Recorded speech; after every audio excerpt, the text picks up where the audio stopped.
of research ewo yisi ira fretete wone na no point cheku ene di sankomoyi ewo hot bite so Sompa 106.5 FM Accra na post sadom a wonum ewo enkran ha kratai wonum nsem enefiri na nedanso na wonum tintima yensa kai wonum saka abemu abia na no bi mamobi womo se nkwanhia bi si ho na motor accident ekoko wie no nipa na wanya nkwanhia no womo sa ato ne konso ebrim no ka ho na eba ne sa na ba mu anon so ko police station na wokọ deportoi e kire se wonya nkwanhia ene ne motor ase nyina womo ebetase ekowie na pre no wa pre no na nya nkwanhia no nko ne de ama no na emom birim tura womo birim no nso eka ho enti no na nam so na ema sadom no eko na womkoko sa akire emu ena sade wonmo che Yakubu Manan Abdu wodi finche dunu nan wono ena ye kana asemi na enkwanhie ni si ye nso de wokoto no konso Razak Wanda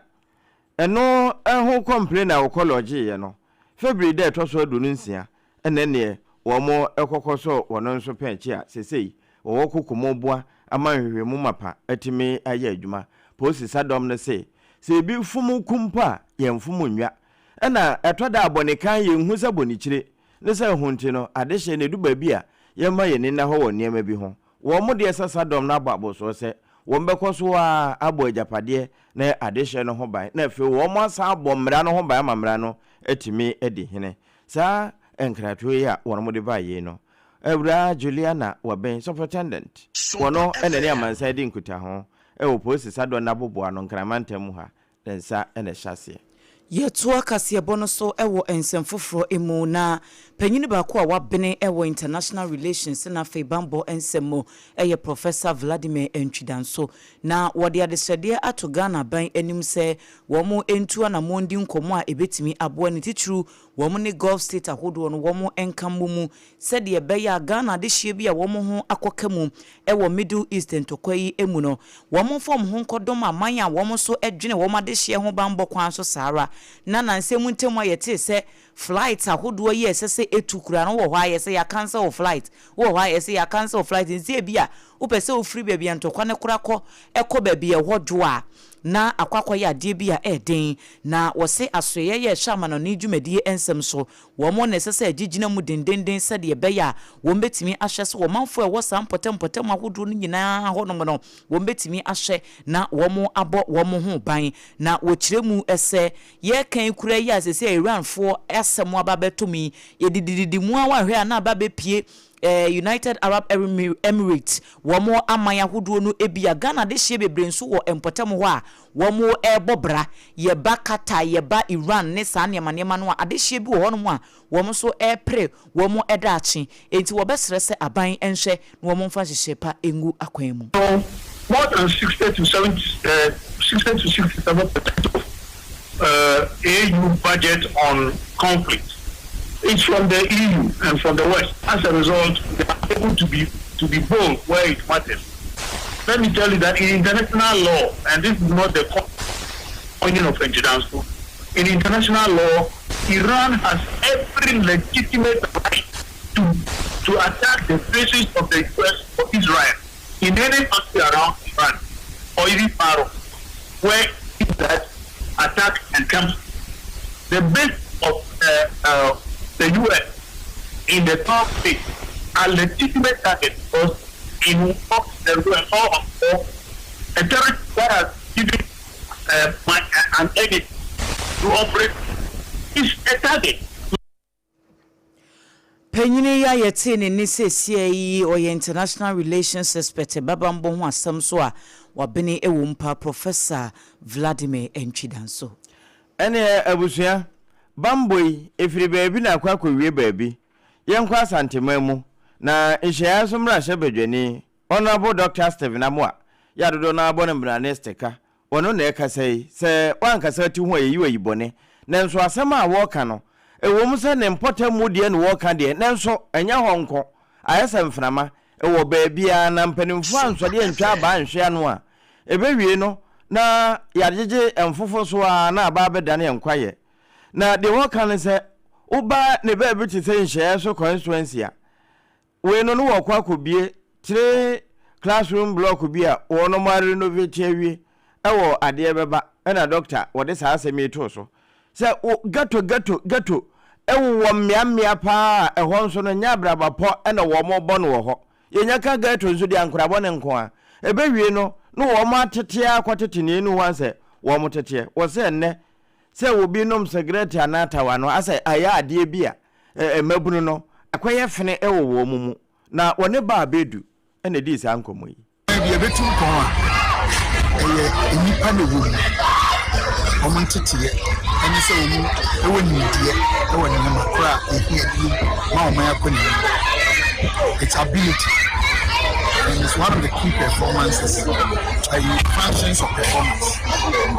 nani na so o ma bi adachi mebi nkare number 1 in 1920 e bosese enu bone no mbini woma e chese o mani kanko ene ne dachi ati na gidi e se me hwe the way ya enkore wo Ghana enye consistency ka mo kwa me so se mo di mo dance wo mo ko into drug abuse e ade o mind ni fesu ati asem kase me dey have pounds and can my use the consistency e ka o mind na wono na ya isha so mna shebedweni Dr. Stephen Amwa stika na no wo kire aba besi se enwumasua ene safoa ye di firi wo hiam ekoyediem na no so ene mabunu daache enti ye ma nwumasua nhia yen ensene ene bone bia emfa daache papa emre mabunu Yetoa ensem no so no pay ediama ewo Sompa 106.5 FM across so na fei fire affiliate ahodo ye wo my Ghana emu ena fei amanone na wokọ bono mantam no emu a wenchi panyi kwantrefo ya woda apomden atenaye no ano eye Yura George Ajeman wode atudwa ya wo ne Ghana Ace Commission for ena abomu a wo de data yaba na wo si data no a aba no enhwehwemu kire se nipa beye empimu mienu oha ene aduonu mu miensa 2153 en wo manya HIV ni AIDS yade no ebi ewo wenchi mpotem ho enti ye babo no mantam a enkura hodo ewo mantam no nyina no wenchi na toso miensa ya yade no egu so dendendenden na wasre se saade we ne yade bi ha dwene enti wode afutuo eko ede ama warefo se wono wo yere anawukunu neti atena wono nko aho hwenatena wono nko aho di no kore ema ukunu anasa wo yere sade be ya wonkonko fa yade bi wa bonten emre no se wonware yeso ahwe na bo ho ban na twe ho efri empom agudie ho wo he na wontimi ntwe ho so a wo kwa akoya na wabo ho ban ahye todwom bo ha no bi na atimi aboa ama saa HIV ni AC yade no wo matimi ahye abre eno ase wabra woni oba pa na ya ka atwire e wo Sompa 106.1 so edi nkomo no sei ena Ora George Ajeman edi nsem etudwa cases na every baba bi ebetimi aka ho ase bebo family planning acceptance rate ye hwa na form kakra ye hwa bi ti say TB case fatality rate na ono so so oma omo enya TB ade na de omtu aduo so a na omo mu ewu mu no enya around 11.something% that per standard no eni say above 5% into ono so no you need the clinicians no ayen hihia na put measures in place a ye verse betimi control sa adie no na futu ede mama e manfo no zo ene se wo ho na hu se wo bi hu dodo ana obo wa ma ona nye ntintia wa pomdia so ye na yetimi aso ano entem eden ede amount apensi ye hwe municipality mu a wanchi municipality eka one of the district within Bono regional the HIV prevalence our esuru ye the prevalence of approximately 2.5% which makes up third in the region. Ene ya wuti sesie wono ena okọ wenchi mansi no emu a woye kwantrefo a woda apomuden adwumakuo no ano Metro Health Directorate no Ora George Ajeman wone obapa nana ya akachwe ena edisa enkomoyi ene na pontwa aboboa no pe nanso we nyina no sa abamu sa mpampo na uhunu wote asa de ete na enuro no do hoto so eno mo ye viral road no kofom ewie kura etime firi mu emeye yie nanso ni nyina no afoforo kum nipa sen no ebi ya lung cancer ene ne eka ho a eno no obeka se respiratory disease yenya edi free bra ye home ene mabone ya ye home ko ye mum na adehye a wo mo wo enkransa ene ampa me atwima kwa nwoma mansini mu asa na meken wasante mantam wo mo nso ne esu se tempo wa free enkransa kwa ampa me no kwasa mu ni kwa na ye mfuturu nko a enti wo mo nyamfana mapapa nhome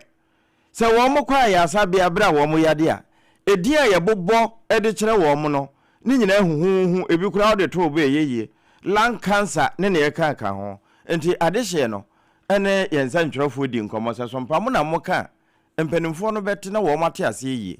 se de wo kan yi ni kaga se de wanima tro no huhunu kwan yi tete ne de obase na also san ho se ni abaza na kwan na start one slow speed ya huhunu wanim disa ya kakra na enimate sana tise oba ye na uyi ya mamman asana ahanom de sisi baby we ampa me na ye no yolodu free enkransa to ampa me na enkransa to ampa me no enam kwan ni ntino na sia kwa pay for baako o de say kwan no wo so no ma ne ka no o de say ne ba no so ko say o se say o ya ntin wan sam biem o de ni yem bubu fa so sa ana o de say the russian no e ko hospital yan follow biem ye ko si ye de ni nim de kokos emputu de say they are okay there obia obebi sani bia be kan achiro because abema tiare wo asthma na say wo problem bi with tiu yale there obia benya empo a school for no a won betena won to so ase wo musua de ampa me basic school wo mukra de na ha adwene eno na adehye a won wo mpotem ho ede won sujotire efa sompa so atompanimfo animi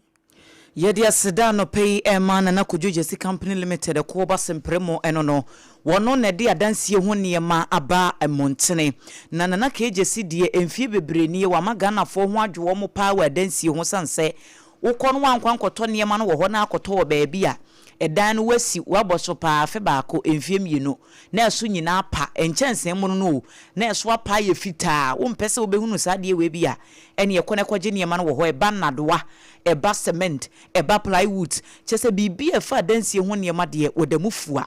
ai wodwene Ghana fo ho ntino ukokoto a na wasan ede egu ahyen mu na wode akwakogya wo baby a wo kwa wabra wonye kapre na dwuma pa ya wo ye enti na sentio still fo ebo no abaso na wo se ebia sa wo pe free consultation so abra ho se ebia mi si dan mi hu material papa ya me be yusu me pe product we mi pe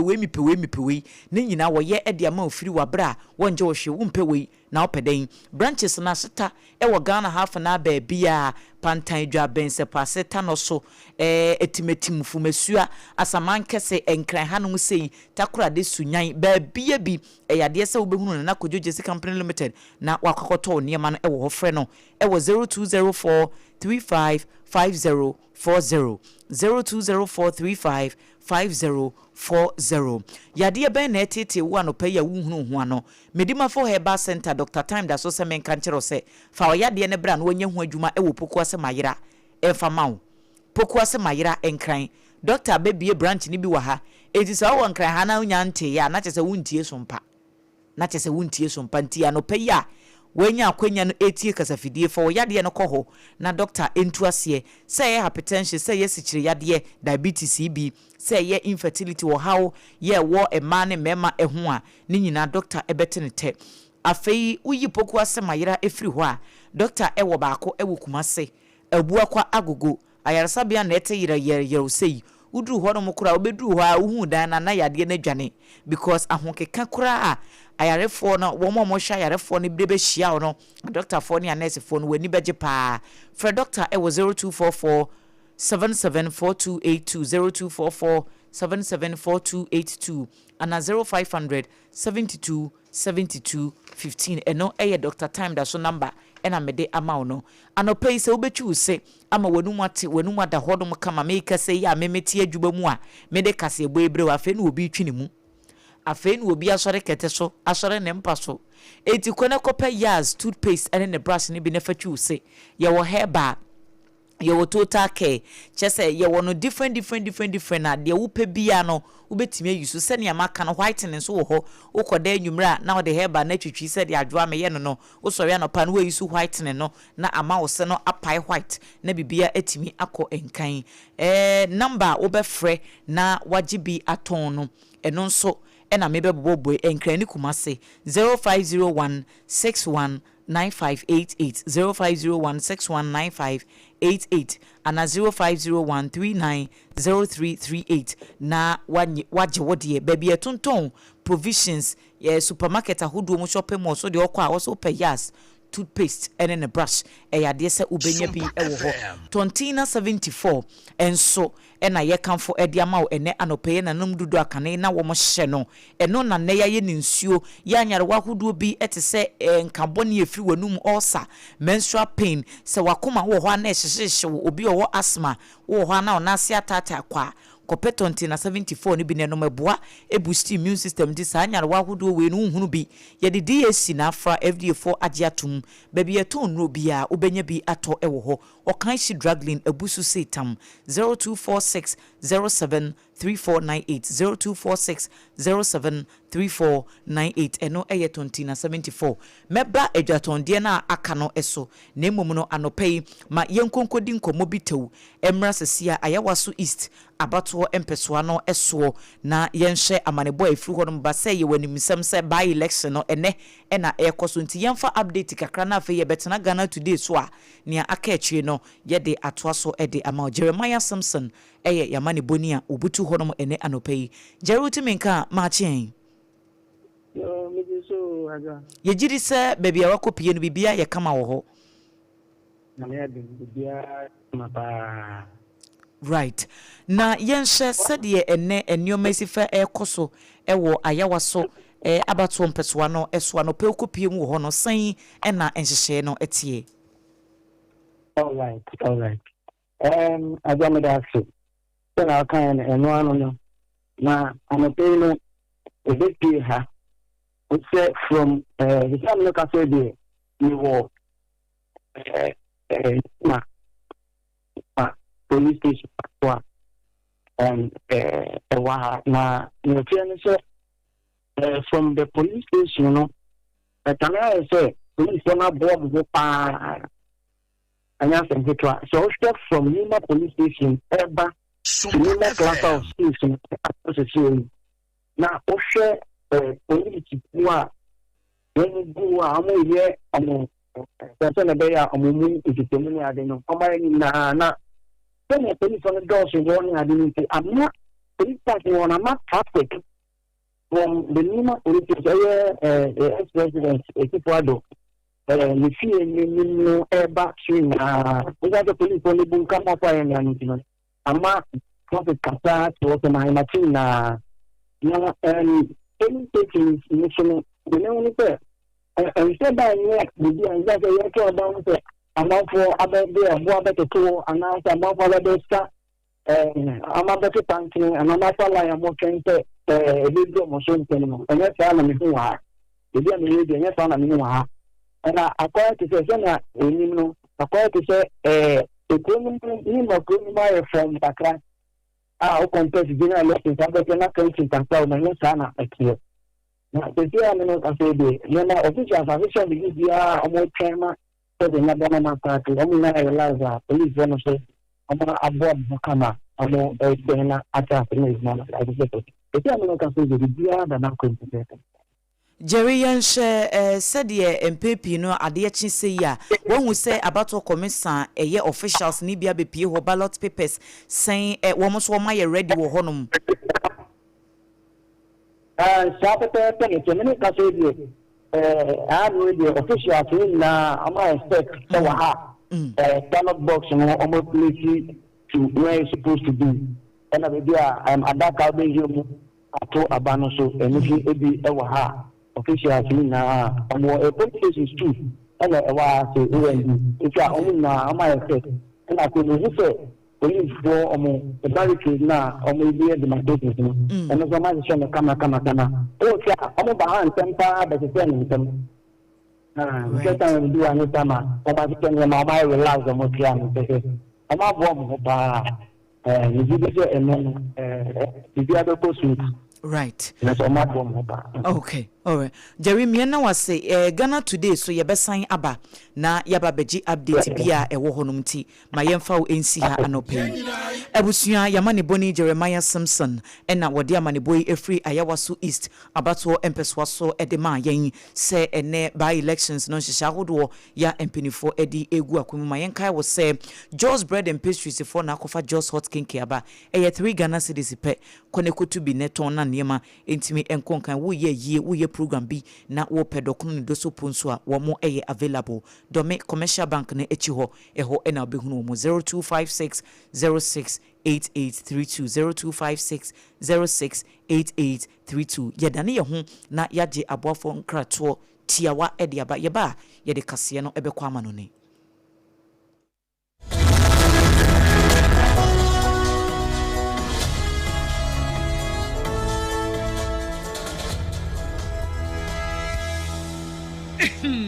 Medo edrano pa wutimi to wo boase etwitwi wusi o ado na so ni se me de yas toothpaste and the brush and the twitwi mesima minya homka senti na ye bokoi na me all time favorite yas herbal toothpaste and the brush aboa me amasesei menum so a enwunu anasa de ehia me semfimfem me biem na wo hwasa mesi aye fita sesrecha homa na eti brightens yas whitening toothpaste and then the brush and then me do shimisi enti na wo se fe na yas total care gel toothpaste and then the brush ni de ebo wo se ho ban demu ni nyina ema wonum ye sham oh yes enu krotrodo yas herbal yas whitening and the yas total care gel toothpaste and then the brush abusuan chamfa se wo pedudu tu e won kran ha for Leicester Ghana Limited and was 050-161-9588 Leicester Ghana Limited and the yas toothpaste mo ahodo and the brush abadwa so abeboy Ewra me pacho bra na me hwa de wo bag bra aden enen so biem tam heba me hye ya me ka se yi ba kwin ane wayi me yensen bra sanya tam heba me hya esia gyimi ni me fiefo enya de abaako ebeso yen we de udi se ofa ni nyina time heba me hya me ka se me di one dance ya heaven ene de mekwa akopie enti se malaria we draw ne time heba mixture enye enunku o de nanum ato a wontimi anidie no time heba mixture duro no ene ye ma o oba a wafa afuro de o ma akwada nofo ene akwada woni mfie dumienu entimi num aduro yi bi se obeto aduro yi bi anoma hwe se wakọ hospital anase lab am yehu se wo atridie malaria yi bi ansa se o petam heba mixture enuro dudu atu a fo ani kire KNG Herbal Center ewo Emrom Abidjan House ana ba ko so wo atonsu Monaco Junction eno echi obenya bi atowo over the counter medicine sellers any herbal shop dodo na emu 0244 417669 Kayo set time no TIME time herbal mixture afi malaria fever bi adani ziba ewo munu betu akọ FDA agi adwade nkratoa yi atum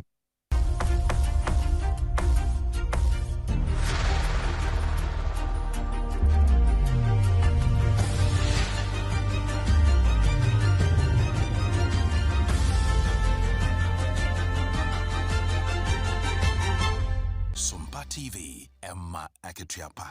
Emma Aketiapa mpa ebusuan yekowie kase no ewo amanone na US mampani Donald Trump ede atudwa se enipa bi bisebisa nse ne ba ne sen ena obetimi atu anamo bi etise akwakoto hye Iran fo ede ohaw eni amane abrewo mu ene wo kiremu se wo mo a wo mo kasa asem ne mi se wo mo nheda ehunu ne wo mo kase emfie beye aduanan ne akire ne wo ka tete ya Iran fo wo mo de abre United States oman ahodo ne mpotem bemben a enya semketo enti wo se we die eye wo mo last chance ena ye gina ye papa nso a wo mu asi. This was our last best chance to strike what we're doing right now and eliminate the intolerable threats posed by this sick and sinister regime. And they are indeed sick and sinister. Our objectives are clear. First, we're destroying Iran's missile capabilities, and you see that happening on an hourly basis, and their capacity to produce brand new ones, and pretty good ones they make. Second, we're annihilating their navy. We've knocked out already 10 ships.